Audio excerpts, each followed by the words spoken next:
no decorrer da história, têm tido sérias dúvidas sobre este pico em particular. Esta é a opinião do Dr. John Warwick Montgomery, líder da expedição de 1974. Eu estou no monte conhecido hoje como Agridag, o antigo Monte Ararat. Nós estamos a 3.600 metros, uma altitude de aproximadamente 11.000 pés. A Rússia está à minha direita, a cerca de 16 quilômetros de distância, e o Irã à minha esquerda. Este é o monte onde, segundo a Bíblia, Noé desembarcou quando as águas do dilúvio baixaram. Algumas pessoas têm questionado se este monte é mesmo o monte onde a Arca de Noé repousou. E no final do século XIX, James Bryce, diplomata e também alpinista, soube que fizera papel de bobo ao subir este monte de difícil acesso quando ele próprio encontrou madeira e a associou à arca. Mas Bryce defendeu-se muito bem perante a Royal Geographic Society, e um dos argumentos mais fortes que usou foi que, desde o passado remoto, o povo do monte o considerava como aquele no qual a arca encalhou.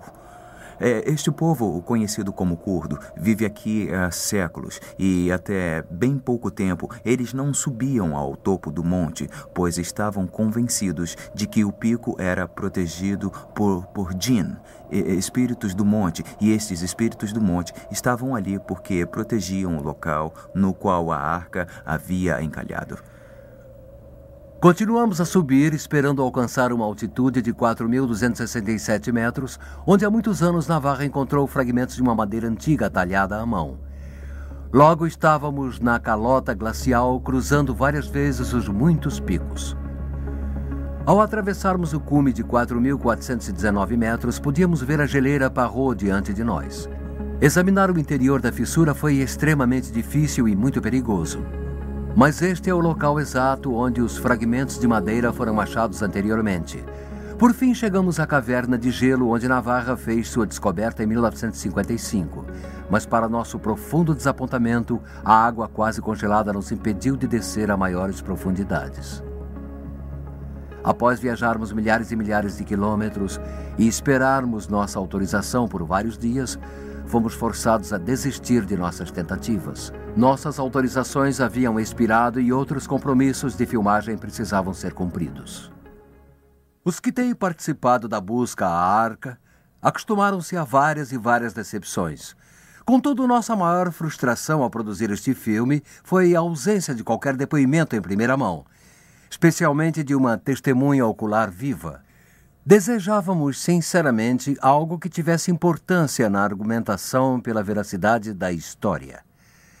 Embora a verdadeira arca não tenha sido vista ultimamente, existem duas provas que justificam com muita eficiência a exatidão das observações recentes.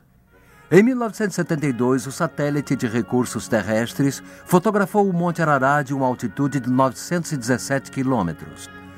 As fotos tiradas pelo satélite estão na Biblioteca do Satélite de Recursos Terrestres em Sioux Falls, Dakota do Sul. As imagens são geradas eletronicamente do mesmo modo que as imagens de televisão são produzidas. As fotos são tiradas de sinais transmitidos pelos satélites. Cada foto cobre uma área de 33.669 km².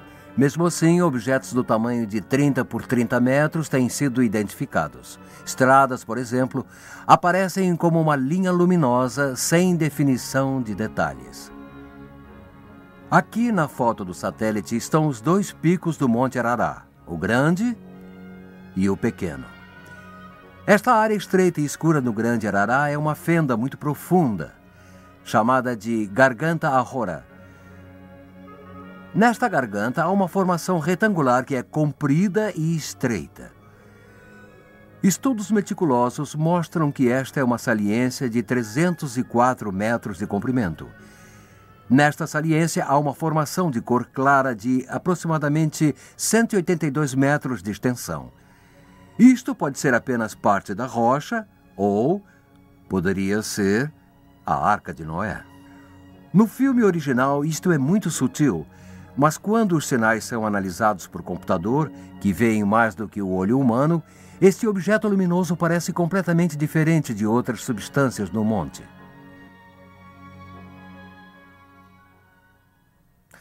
Muitas vezes nos perguntam se as evidências indicam a existência da arca no Monte Ararat, por que simplesmente alguém não examina e resolve isto de uma vez? Há vários motivos. Primeiro, há um curto período por ano em que as condições meteorológicas permitem a procura. E até que a calota derreta, a arca permanecerá escondida na geleira. Segundo, existem motivos políticos e religiosos que tornam difícil obter uma autorização do governo. Difícil, se não impossível, obtê-la.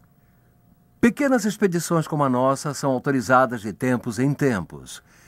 Mas uma tentativa em larga escala não é possível neste momento. E seria necessário uma grande expedição com muitos equipamentos para realizar a tarefa.